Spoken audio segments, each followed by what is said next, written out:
Fala galera, tudo bem? Vamos lá, vamos lá. Bom, devido a alguns comentários ali, eu decidi trazer uma aula um pouquinho diferente. Na verdade, é mais um comentário sobre esse código que esteve ali dentro do vídeo e que algum pessoal gostou, acabou gostando. Um dos vídeos que teve mais visualizações aqui no canal. E um dos comentários foi: não vejo sentido em complicar tudo desse jeito se as funções estão sendo executadas uma após a outra. Não tem nexo. Vamos lá. Sim. E a explicação disso é o quê? Bom, ao decorrer da função aqui que a gente implementou, que é a função, ela inicia-se, são criadas as tasks em função das outras duas funções que foram criadas também por nós. Após isso, a gente vem com a wait task e a wait task 1. O que isso faz? Eu primeiro espero terminar a task 1 e depois espero terminar a task 2, que seria aqui task e task 1 respectivamente. Então, por isso que a gente não consegue enxergar uma diferença. Mas agora vem aqui nesse código comigo, eu vou te mostrar certinho o que aconteceu. Eu estava aqui com alguns exemplos, algum código aqui fazendo alguns testes, para a gente observar o resultado de tudo isso que a gente vem comentando ali. Então imagina o seguinte, aqui eu só fiz a declaração para a gente executar essa função e para nós termos uma informação do tempo inicial, do tempo final, tá? Então aqui eu só estou pegando a quantidade de tempo final, que é a diferença do inicial, do final menos inicial.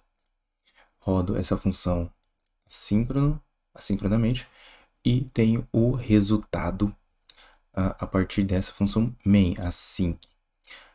Aqui era um objeto que eu tinha criado e excluí. Primeiro, o que eu faço? Eu pego o loop da biblioteca async, o event loop, e aí crio uma lista de tasks. Essa lista de tasks eu vou preencher depois de criar as tasks que são dessa função aqui. Eu coloquei um sleep, assim como a gente colocou no início do outro vídeo, nas duas funções do outro vídeo, para a gente também observar a diferença de tempo de execução dessas funções e tempo de gatilho das funções. Em termos de tempo de gatilho, o gatilho da função acontece quando ela é chamada e a gente imprime um valor de tempo. Depois disso, a gente tem uma espera e, para melhorar um pouquinho, eu posso colocar um tempo após o gatilho. Então, vou colocar aqui esse gatilho.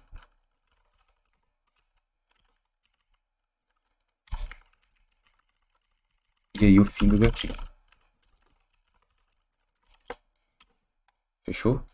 Com o fim do gatilho, a gente vai ter noção de quando a função acabou e quando ela iniciou. Tá? Então, eu crio uma task, assim como a gente tinha feito, aqui eu chamei de D1, em função de uma rotina de request site get.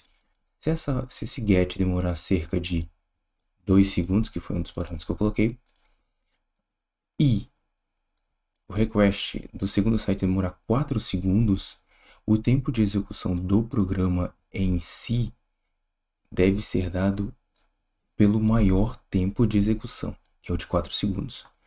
Vamos ver isso na prática? Então, como é que vai acontecer? Tentando fazer um teste de mesa bem rápido. Eu vou acessar esse site, logo eu crio uma task em função do acesso a esse site. Para acessar esse site é um tempo de 2 segundos. Ao mesmo tempo que eu jogo uma chamada de task, uma criação de task, eu crio uma outra, né, milissegundos depois, milésimos de segundos depois, chamando outro website. Só que esse website, o segundo, ele vai demorar 4 segundos para responder. Ou seja, depois disso eu adiciono esses dois itens, essas duas tasks, numa lista e eu espero que todas essas tasks estejam completas. Como e em qual ordem ele vai executar? Bom, já aconteceu nesse momento aqui. Então, o que a gente vai poder observar? O início do gatilho, eu vou colocar aqui uma informação dos segundos, para a gente identificar o sleep time que foi colocado para esse gatilho. Aqui. E aí a gente consegue ver o sleep time que foi definido, se foi a primeira chamada com a primeira e a última a finalizar. Então eu vou executar essa função, já estava fazendo alguns testes, e aqui a gente vai ver o resultado. Fechou. O que a gente tem aqui de resultado? No início do gatilho foi a primeira função que a gente chamou. Então, deixa eu só ajustar aqui.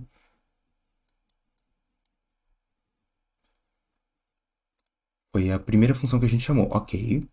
Então, a primeira função, a gente entrou nesse loop, create task. Depois disso, fizemos início de gatilho com sleep time igual a 2 no tempo 79 aqui. Vamos usar esse tempo 79 de referência. Depois, eu deixei a função rolando, porque daqui está um await. Quando eu dei o await nessa função async.sleep, eu já liberei espaço para que qualquer outra requisição pudesse entrar após esse await. Tá? Então, se eu tenho outra execução, outro tipo de código, outro bloco executando, ele vai tentar executar e vai isso dentro do event loop que a gente tem. Então, ele fez isso, passou para a próxima task, criou e o gatilho foi o gatilho do segundo 4. Que foi praticamente no mesmo segundo. Então, essas duas linhas ele fez ao mesmo tempo, tá? O que aconteceu depois? Rapidamente ele fez isso, né, em questões de milésimos de segundo, e ele chegou aqui. Nesse momento eu tenho que esperar essas duas tasks terminarem, porque senão meu código vai estar falho e eu não quero isso. Eu quero ver os resultados dessas funções aqui, desses request site get aqui, ou no caso das minhas tasks. Ok, ao esperar então, a gente tem o resultado colocado aqui, ó, fim do gatilho. Gatilho foi no fim 2 do o gatilho foi no fim 89 da função 2. Então no 79 eu contei 1, 2, deu 81 segundos. Da função do tempo 79 eu fui 1, 70, que dá 80, e mais 3, que é 83 segundos. Então sim, nesse mesmo tempo eles executaram essa função, só que um demorou mais e o outro demorou menos tempo para responder. Então digamos que se na primeira tivesse passado 6 segundos, mesmo tendo chamado essa função depois, aliás, essa função aqui depois, ela vai ser chamada primeiro, porque o tempo de espera dela é de 4 segundos. Então o site me respondeu, digamos que fosse um site, em 4 segundos, enquanto o meu primeiro ele respondeu em 6. Fechou? Então, o tempo total acaba sendo o maior tempo, né? E aqui eu coloco o tempo total de execução desse evento. O tempo total acaba sendo o maior tempo aqui, nesse caso aqui, o de 6 segundos. Se utilizássemos então um time.sleep, aí já seria diferente. Por quê? Porque ele transformaria isso daqui, ele bloquearia o event loop, ou seja lá, as threads que a gente está executando, tudo isso daqui. Vamos dar uma olhadinha? Então vamos lá, ele iniciou o gatilho 6 e ele vai ter que esperar 6 segundos. Esperou 6 segundos, fim do gatilho 6. Início do gatilho 4, ele passou para a segunda, depois de 4 segundos ele deu o fim do gatilho 4. Então a nossa função foi a 10 segundos. Aí a gente consegue observar a diferença do async e do await nesse contexto de múltiplas requisições. Então, alguns sites podem demorar mais ou menos. Então, eu quero fazer uma requisição para 20 sites. Eu faço todas as requisições ao mesmo tempo e ao mesmo tempo que elas vão retornando, eu vou colocando isso na minha lista de resultados de tasks completas. Fechou? Então, espero ter ajudado, espero que tenha ficado respondida essa questão, né? Também esse exemplo aqui que o Anderson Leandro aqui colocou para nós. Ele queria ver as duas sendo executadas ao mesmo tempo. Então foi isso que a gente teve observando aqui await assim que sleep. Fechou? Agora, outra coisa é transformar, por exemplo, essas requisições aqui num request, num await aqui, simulando realmente esse sleep da biblioteca async.io. No caso, um sleep assim. Ok? Muito obrigado por ter assistido esse vídeo. Espero que tenha sido um vídeo bem explicativo e que você possa colocar as suas técnicas em prática e que ajude muito nos seus códigos. Valeu, um abraço e até a próxima.